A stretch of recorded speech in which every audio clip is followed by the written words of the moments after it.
ሰላም ጤና ይስጥልን የተወደዳችሁ የገበያ ሚዲያ ተከታታዮቻችን የዕለተ አርብ ሰኔ 26 ቀን 2018 ዓ.ም ለዕለቱ የመረጥናቸው አዳዲስ ሀገራዊ እንዲሁም ዓለም አቀፋዊ የዜና ዘገባዎቻችንን ይዘንላችሁ ቀርበናል። የዜና ዘገባዎቻችንን ስፖንሰር ያደረገልን አጋራችን ደግሞ የሮሃ ፎሬክስ ቢሮ ነው። በዜና ዘገባዎቻችን ላይ የሮሃ ፎሬክስ ቢሮን የዕለቱን የውጭ ምንዛሬ ተመን መረጃ እናጋራችኋለን። በቅድሚያም አርዕስቶችን የዓለም አቀፉ የገንዘብ ድርጅት IMF ስራ አስፈጻሚ ቦርድ ለኢትዮጵያ በተዘረጋው የተራዘመ የብድር ማመቻቻ ስምምነት ስራ አምስተኛውን ክለሳ ማጠናቀቁን ተከትሎ ለኢትዮጵያ ወደ 464 ሚሊዮን የአሜሪካ ዶላር የሚጠጋ ገንዘብ እንዲለቀቅ ፈቀደ። በሌላ በኩል የኢትዮጵያ ብሔራዊ ባንክ በወርቅ ግብይት ላይ ያለውን ቀጥተኛ ተሳትፎ እንዲያቆም፣ ድጎማዎች ሲነሱ ተጋላጭ ወገኖች እንዲጠበቁና አዳዲስ ገለልተኛ የቦርድ አባላትን በመሾም የባንኩን ገለልተኛነት እንዲያጠናክር IMF አሳስቧል። ሙሉ መረጃውን እናጋራችኋለን። ከውጭ ደግሞ እስራኤል በቀጠናው የተኩስ አቁምና የሰላም ድርድር እያደረጉ ያሉ ከፍተኛ የኢራን ተደራዳሪዎችን ለመግደል አቅዳ ነበር የሚል ከፍተኛ ስጋት በአሜሪካ መንግስት ዘንድ ተፈጥሮ እንደነበር ኒውዮርክ ታይምስ የአሜሪካ ባለስልጣናትን ጠቅሶ ዘገበ። በዚህም በእስራኤል ኢላማ ውስጥ ገብተዋል የተባሉትና የተጠረጠሩት ደግሞ የኢራኑ የውጭ ጉዳይ ሚኒስትር አባስ አራግቺና የፓርላማው አፈ ጉባኤ መሐመድ ባጋር ጋሊባፍ እንደሆኑ ተገልጿል። ሙሉ መረጃውን በዝርዝር ይዘነዋል። የኢራኑ አብዮታዊ ዘብ በሆርሙዝ የባህር ወሽመጥ በኩል በኦማን መስመር የሚያልፉ መርከቦችን ለመቆጣጠር ልዩ ኃይሉን በፋርስ ባህረ ሰላጤ ዳርቻዎች በአዲስ ማሰማራቱ ተሰማ። የዚህ የኃይል ስምሪት ዋነኛ ተግባር ደግሞ ዓለም አቀፍ መርከቦች በኦማንና በዓለም አቀፉ የባህር ትራንስፖርት ድርጅት የሚመከረውን ደቡባዊ መስመር እንዳይጠቀሙ ማስጠንቀቂያ መስጠትና እንቅስቃሴያቸውን አስቀድሞ መለየት ነው ተብሏል። የምትሰሙት መረጃችን ነው። የኢራን ዋና ዋና የባንክ መረቦች በሳይበር ጥቃት መመታታቸው ተሰማ። በዚህም የኢራን የባንክ ማስተባበሪያ ምክር ቤትና የቴክኖሎጂ አቅራቢዎች በሰጡት ማብራሪያም የሳይበር ጥቃቱ መከሰቱ ከተደረሰበት በኋላ ተጨማሪ ያልተፈቀደ መግቢያን ለመከላከል ሲባል አንዳንድ አገልግሎቶችም ሆን ተብለው በጊዜያዊነት እንዲቋረጡ መደረጉን አስታውቀዋል። በዝርዝር እናጋራችኋለን። የተወደዳችሁ የገበያ ሚዲያ ተከታታዮቻችን እነዚህንና ሌሎች ለዕለቱ የመረጥናቸው ዜናዎችን ይዘንላችኋል። አሁን ደግሞ በዝርዝር ወደምንመለከታቸው መረጃዎቻችን እናልፋለን። ቃል ገባን፣ ቃላችንንም ጠበቀን። ዳኮርድ ሪል ስቴት ብቻ ሳይሆን እምነትን፣ መተማመንንና የተሻለ የነገ ህይወትንም ይገነባል። እነሆ ከአንድ ዓመት ከ5 ወር በፊት በጀሞ አንድ የተጀመረው ፕሮጀክት ዛሬ ባለቤቶቹ የቤታቸውን ቁልፍ በደስታ እየተረከቡ ነው። ታዲያ ይህ ታላቅ ዕድል እርስዎንም እየጠበቀ ነው። በምቹ አካባቢ፣ በዘመናዊ ዲዛይን፣ በፈጣን ግንባታ፣ ምቹ መኖሪያና በጊዜው የሚሰጥ እውነተኛ ውጤት። እርስዎም ይፍጠኑ፣ እድሉን ይጠቀሙ። አሁንም በዚሁ ሳይት ላይ በግንባታ ላይ ያሉ ባለ 1 መኝታ 80 ካሬ፣ ባለ 2 መኝታ 118 ካሬ፣ ባለ 3 መኝታ 148 ካሬ ከ678 ሺህ ብር ቅድመ ክፍያ ጀምሮ እስከ 1.25 ሚሊዮን ብር የሚደርስ ልዩ ቅናሽ እንዲሁም 70% የባንክ ብድርን አመቻችተናል። ዛሬውን ይወስኑ፣ የነገውን ምቹና የተረጋጋ ህይወት ይኑሩ። ለበለጠ መረጃ በ0911057674 ወይም 0926930578 ይደውሉ። ዳኮርድ ሪል ስቴት በልዩነት የተገነባ። ዓለም አቀፉ የገንዘብ ድርጅት IMF ለኢትዮጵያ ወደ 464 ሚሊዮን የአሜሪካ ዶላር የሚጠጋ ገንዘብ እንዲለቀቅ ፈቀደ። ዓለም አቀፉ የገንዘብ ድርጅት IMF ስራ አስፈጻሚ ቦርድ ለኢትዮጵያ በዘረጋው የተራዘመ የብድር ማመቻቻ ስምምነት ስር አምስተኛውን ክለሳ ማጠናቀቁን አስታውቋል። ቦርዱ ይህንን አምስተኛ ክለሳ ማጠናቀቁን ተከትሎም ለኢትዮጵያ ወደ 464 ሚሊዮን የአሜሪካ ዶላር የሚጠጋ ገንዘብ ወዲያውኑ እንዲለቀቅ ፈቅዷል።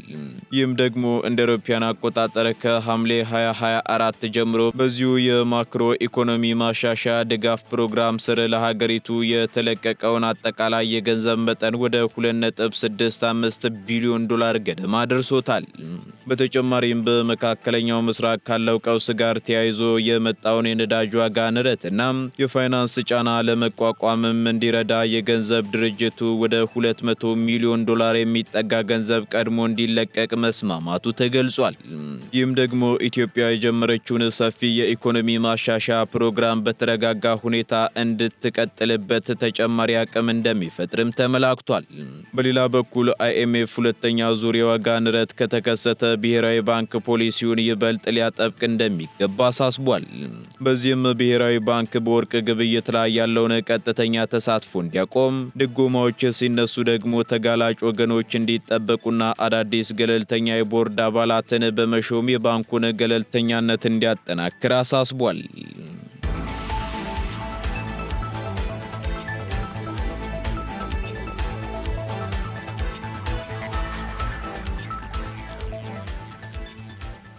ከባህር ማዶ ወደ ያዝናቸው መረጃዎቻችን ስንሸጋገር አሜሪካ እስራኤል የኢራን ከፍተኛ ተደራዳሪዎችን ለመግደል አቅዳ ነበር የሚል ስጋት እንደነበራት ተነገረ። ኒውዮርክ ታይምስ የአሜሪካ ባለስልጣናትን ጠቅሶ እንደዘገበው እስራኤል በቀጠናው የተኩስ አቁምና የሰላም ድርድር እያደረጉ ያሉ ከፍተኛ የኢራን ተደራዳሪዎችን ለመግደል አቅዳ ነበር የሚል ከፍተኛ ስጋት በአሜሪካ መንግስት ዘንድ ተፈጥሮ ነበር ብሏል። በእስራኤል ኢላማ ውስጥ ደግሞ ገብተዋል ተብለው የተጠረጠሩት የኢራኑ የውጭ ጉዳይ ሚኒስትር አባስ አራግቺና የፓርላማው አፈ ጉባኤ መሐመድ ባጋር ጋሊባፍ እንደሆኑ ተገልጿል። እንደ ዘገባው ከሆነ የትራምፕ አስተዳደር የግድያ ሙከራው ከተፈጸመ የተጀመረው ስሱ የሰላም ድርድር ሙሉ በሙሉ እንደሚቋረጥና ቀጠናዊ ጦርነቱንም ይበልጥ እንደሚያቀጣጥለው ከፍተኛ ስጋት ነበረው ተብሏል። አሜሪካ በዚህ ሳቢያ በሶስተኛ ወገን ማለትም በቀጠናው ባሉ ሌሎች ሀገራት በኩል ለኢራን ባለስልጣናት ጥንቃቄ እንዲያደርጉ የሚያስጠነቅቅ መልእክት እስከ ማስተላለፍ ደርሳ ነበር ነው የተባለው። ለዚህ ማሳያ የሚሆነው ደግሞ አንድ ክስተት በሪፖርቱ ላይ የተጠቀሰ ሲሆን ባለፈው ሚያዝያ ወር ላይ አፈ ጉባኤ ጋሊባፍ ከፓኪስታን የዲፕሎማሲ ስራ መልስ ወደ ቴሄራን ሲመለሱ የእስራኤል ተዋጊ ጄቶች ኢራንን የአየር ክልል ጥሰው መግባታቸውን የደህንነት አካላት ደርሰውበታል። በዚህም ምክንያት የተደራዳሪዎቹ አውሮፕላን በድንገት ማሻድ ወደምትባል ከተማ እንዲያርፍ ከተደረገ በኋላ ባለስልጣናቱ በየብስ መንገድ ረጅም ጉዞ አድርገው ወደ ዋና ከተማው ለመመለስ መገደዳቸው ተነግሯል። ይህ ይፋ የሆነው መረጃ ደግሞ እስራኤል በሰላም ድርድሩ ላይ እምነት እንዳልነበራትና የኢራን ከፍተኛ መሪዎችን የማስወገድ ስትራቴጂ ይዛ እንደነበር የሚያሳይ ሲሆን ዋሽንግተን በበኩሏ የሰላም ሂደቱ እንዳይደናቀፍ ከፍተኛ ጫና እያደረገች መሆኑን ያመላክታል።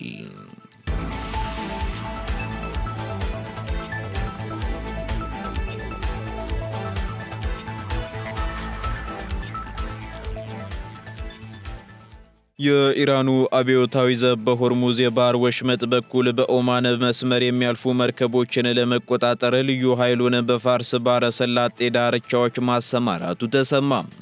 ይህ የልዩ ኃይል ስምሪት የተከናወነው ደግሞ ዋሽንግተንና ቴሄራን በአካባቢው ለአንድ ሳምንት የሚቆይ ጊዜያዊ የተኩስ አቁም ስምምነት ላይ በደረሱበት ወቅት ቢሆንም ኢራን ግን የምድር መመልከቻ ጣቢያዎችን፣ የባህር ላይና የአየር ላይ መቆጣጠሪያ መሳሪያዎችን የታጠቁ ወታደሮቿን በባህር ዳርቻዎች ላይ በስፋት አሰማርታለች። የዚህ ኃይል ዋነኛ ተግባር ደግሞ ዓለም አቀፍ መርከቦች በኦማንና በዓለም አቀፉ የባህር ትራንስፖርት ድርጅት የሚመከረውን ደቡባዊ መስመር እንዳይጠቀሙ ማስጠንቀቂያ መስጠትና እንቅስቃሴያቸውንም አስቀድሞ መለየት ነው ተብሏል። በአሁኑ ወቅትም በሆርሙዝ ወሽመጥ ላይ በኢራን ቁጥጥር ስር ያለው ሰሜናዊ መስመር ከጦርነቱ በፊት ይሰራበት የነበረው መካከለኛው መስመርና በኦማን አቅራቢያ የሚገኘው ደቡባዊ መስመር በመባል የሚታወቁ ሶስት የተለያዩ የጉዞ መስመሮች መፈጠራቸው ተገልጿል። በዚህም ኢራን በሷ የተፈቀዱት የባህር መስመሮች ብቻ ህጋዊ መሆናቸውን በመግለጽ የኦማንን መስመር የምትቃወም መሆኗን አስታውቃለች። ይሁን እንጂ መርከቦች የቴሄራንን ማስጠንቀቂያ በመተላለፍ አሁንም የኦማንን መስመር እየተጠቀሙ ሲሆን አሜሪካና ኦማን ደግሞ ይህንን የደቡባዊ መስመር የሁለትዮሽ ትራፊክ ማስተናገድ እንዲችል እያስፋፉት ይገኛሉ። የኢራን ወኪሎች በኦማን በኩል የሚያልፉ መርከቦችን የጉዞ መርሃ ግብር መረጃ ከኦማን የውስጥ ምንጮች ለማግኘት ደግሞ ከፍተኛ ጥረት እያደረጉ ነው የተባለ ሲሆን የታደሰው የልዩ ኃይል ስምሪትም አሜሪካና ኦማን እያሰፉት ባለው የባህር ኮሪደር ላይ ቀጥተኛ ቁጥጥርና ተጽዕኖ ለማሳረፍ ያለመ መሆኑን የፖለቲካና የደህንነት ታዛቢዎች ገልጸዋል።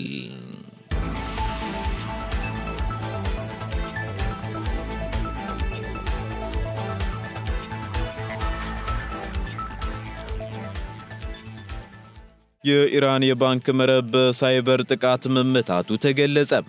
በኢራን ዋና ዋና ባንኮች ላይ በተሰነዘረ የሳይበር ጥቃት ሳቢያ በመላው ሀገሪቱ ባሉ የፋይናንስ ተቋማት ላይ ሰፊ የአገልግሎት መቆራረጥ ማጋጠሙ ተገለጸ። በጥቃቱ ምክንያት በተለይም የደንበኞች የካርድ አገልግሎቶች፣ የኤቲኤም ማሽኖች፣ የሞባይል ባንኪንግ መተግበሪያዎችና የዲጂታል ክፍያ ስርዓቶች ላይ ከፍተኛ መስተጓጎልም ተፈጥሯልም ተብሏል። በጥቃቱ ከተጎዱት ተቋማት መካከልም ባንክ ማሊ፣ ባንክ ሴዳራትና ባንክ ቴጃራት የሚባሉት የሀገሪቱ ትላልቅ ባንኮች እንደሚገኙበት ተገልጿል። የኢራን ፓርላማ የኢኮኖሚ ኮሚቴ አባል የሆኑት ሜሳም ዞሆሪያን ጉዳዩን አስመልክተው በሰጡት መግለጫ በአሁኑ ወቅት መርማሪዎች ጥቃቱን የፈጸመውን አካል ማንነት በይፋ ለማወቅ በትኩረት እየሰሩ መሆኑን ገልጸዋል። የፓርላማ አባሉ አክለውም ጥቃቱ እንዴትና በምን መልኩ እንደተፈጸመ ሙሉ ዝርዝሩ ገና በምርመራ ላይ ቢሆንም የተቋረጡትን የባንክ አገልግሎቶች በሌሎች አማራጭ ስርዓቶች በፍጥነት ለመተካትና ወደ ነበረበት ለመመለስም ጥረት እየተደረገ መሆኑን አስታውቀዋል። በሌላ በኩል የኢራን የባንክ ማስተባበሪያ ምክር ቤትና የቴክኖሎጂ አቅራቢዎችም በሰጡት ማብራሪያ የሳይበር ጥቃቱ መከሰቱን ከተደረሰበት በኋላ ተጨማሪ ያልተፈቀደ መግቢያን ለመከላከል ሲባል አንዳንድ አገልግሎቶችም ሆን ተብሎ በጊዜያዊነት እንዲቋረጡ መደረጉን ገልጸዋል። ተቋማቱ አያይዘውም በጥቃቱ ምክንያት የደንበኞች ሚስጥራዊ መረጃም ሆነ ገንዘብ እንዳልተሰረቀ ወይንም ደግሞ እንዳልተሰረዘ ለሕዝብ ማረጋገጫ ሰጥተዋል። በሌላ በኩል የኢራን ባለስልጣናት ለዚህ ጥቃት ተጠያቂው ማን እንደሆነ በይፋ ባይገልጹም ከዚህ ቀደም በሀገሪቱ የነዳጅ ማደያዎችና የተለያዩ መሰረተ ልማቶች ላይ ለተሰነዘሩ መሰል የሳይበር ጥቃቶች እንደ እስራኤል ያሉ የውጭ ጠላት ሀገራትን ተጠያቂ ሲያደርጉ መቆየታቸው ይታወሳል።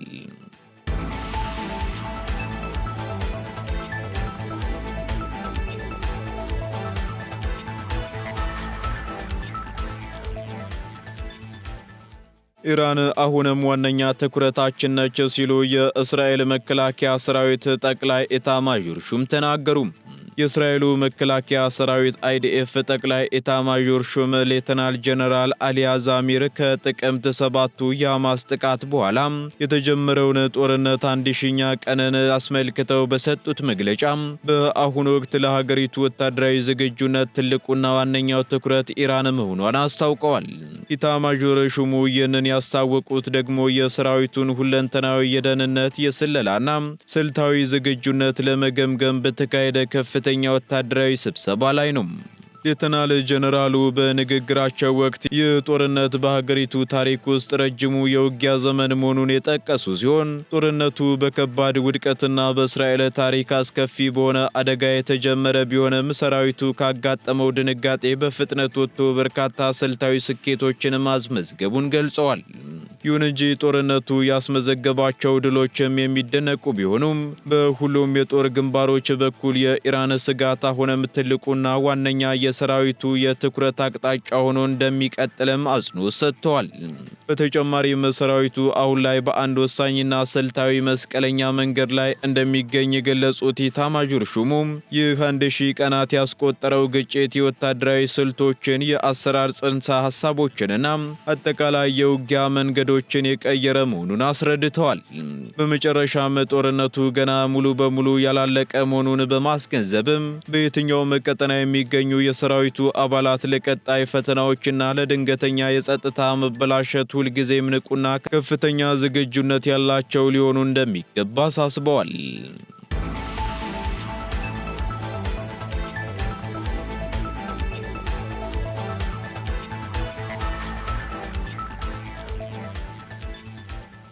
ቀጥለናል። ውድ ተከታታዮቻችን ወደ መጨረሻው ዝርዝር መረጃችን ስንሸጋገር የአሜሪካው ፕሬዝዳንት የኔቶ የመከላከያ ወጪ አለመመጣጠንን አስቂኝ ሲሉ ነቀፉ። የአሜሪካው ፕሬዝዳንት ዶናልድ ትራምፕ ሀገራቸው ከኔቶ ጋር ያላትን ግንኙነት በዚህ መልኩ መቀጠሏ አስቂኝ ነው በማለት አጋር ሀገራትን በድጋሚ ነቅፈዋል።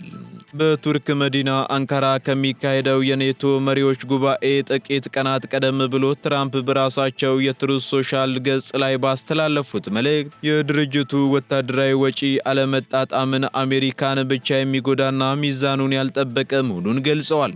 ፕሬዝዳንቱ በተለይም በኢራን ጦርነት ወቅት በርካታ የአውሮፓ ሀገራት የአሜሪካ ጦር ሰፈሮቻቸውን እንዳይጠቀሙ መከልከላቸውን በማንሳት እነሱ ለኛ አልደረሱም ሲሉም በጽኑ ተችተዋል። በሌላ በኩል አሜሪካ ከሌሎች የኔቶ አባላት ማለትም እንደ ብሪታንያ፣ ፈረንሳይና ጣሊያን እጅግ የላቀ ወታደራዊ ወጪ እንደምታወጣ የሚያሳይ መረጃ ያቀረቡት ትራምፕ አውሮፓ የራሷን መከላከያ በኃላፊነት እንድትመራና ዋሽንግተንም በድርጅቱ ውስጥ ያላትን ወታደራዊ ተሳትፎ እንደምትቀንስ አስታውቀዋል። ይህ በትራምፕ በኩል የተሰነዘረው ተደጋጋሚ ትችት ታዲያ 32ቱ አባል ሀገራት በመከላከያ ወጪና ስትራቴጂካዊ አቅጣጫዎች ላይ ለመወያየትም በአንካራ በሚያደርጉት ወሳኝ ስብሰባ ላይ ትልቅ ጥላ ማሳረፉ አይቀርም።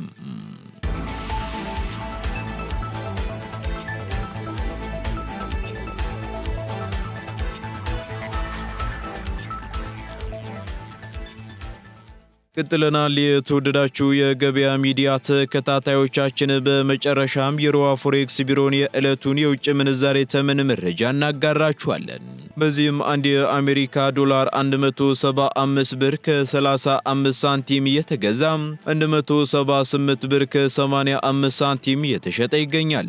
ፓውንድ ስተርሊንግ 228 ብር ከ78 ሳንቲም እየተገዛ 233 ብር ከ35 ሳንቲም እየተሸጠ ይገኛል። ዩሮ ደግሞ 199 ብር ከ30 ሳንቲም መግዣው ሲሆን መሸጫው እንዲሁ 203 ብር ከ28 ሳንቲም ሆኗል። ስዊስ ፍራንክ 215 ብር ከ35 ሳንቲም እየተገዛ 219 ብር ከ65 ሳንቲም እየተሸጠ ይገኛል። የተባበሩት አረብ ኤምሬት ድራም ደግሞ 47 ብር ከ75 ሳንቲም እየተገዛ 48 ብር ከ70 ሳንቲም እየተሸጠ ይገኛል። የሳውዲ ሪያል 45 ብር ከ80 ሳንቲም መግዣው ሲሆን መሸጫው ደግሞ 46 ብር ከ71 ሳንቲም ሆኗል። የቻይናው ዩዋን 24 ብር ከ27 ሳንቲም እየተገዛ 24 ብር ከ75 ሳንቲም እየተሸጠ ይገኛል። የካናዳ ዶላር ደግሞ 121 ብር ከ15 ሳንቲም እየተገዛ 123 ብር ከ57 ሳንቲም እየተሸጠ መሆኑን የሮሃ ፎሬክስ ቢሮ የዕለቱ የውጭ ምንዛሬ ተመን መረጃ ያመላክታል።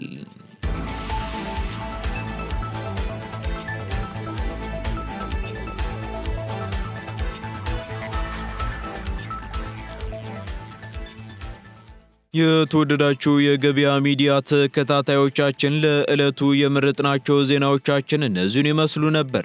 እንዲሁም አዳዲስ ኢኮኖሚያዊ፣ ማህበራዊና ፖለቲካዊ መረጃዎቻችንን ለማግኘት ታዲያም የገበያ ሚዲያን እንድትወዳጁ እንጋብዛለን። ሰናይ ጊዜን ተመኘን። ቃል ገባን፣ ቃላችንንም ጠበቀን። ዳኮርድ ሪል ስቴት ብቻ ሳይሆን እምነትን፣ መተማመንንና የተሻለ የነገ ህይወትንም ይገነባል። እነሆ ከአንድ ዓመት ከ5 ወር በፊት በጀሞ አንድ የተጀመረው ፕሮጀክት ዛሬ ባለቤቶቹ የቤታቸውን ቁልፍ በደስታ እየተረከቡ ነው። ታዲያ ይህ ታላቅ ዕድል እርስዎንም እየጠበቀ ነው። በምቹ አካባቢ፣ በዘመናዊ ዲዛይን፣ በፈጣን ግንባታ፣ ምቹ መኖሪያና በጊዜው የሚሰጥ እውነተኛ ውጤት። እርስዎም ይፍጠኑ፣ እድሉን ይጠቀሙ። አሁንም በዚሁ ሳይት ላይ በግንባታ ላይ ያሉ ባለ 1 መኝታ 80 ካሬ፣ ባለ 2 መኝታ 118 ካሬ፣ ባለ 3 መኝታ 148 ካሬ ከ678 ሺህ ብር ቅድመ ክፍያ ጀምሮ እስከ 1.25 ሚሊዮን ብር የሚደርስ ልዩ ቅናሽ እንዲሁም 70% የባንክ ብድርን አመቻችተናል። ዛሬውን ይወስኑ፣ የነገውን ምቹና የተረጋጋ ህይወት ይኑሩ። ለበለጠ መረጃ በ0911057674 ወይም 0926930578 ይደውሉ።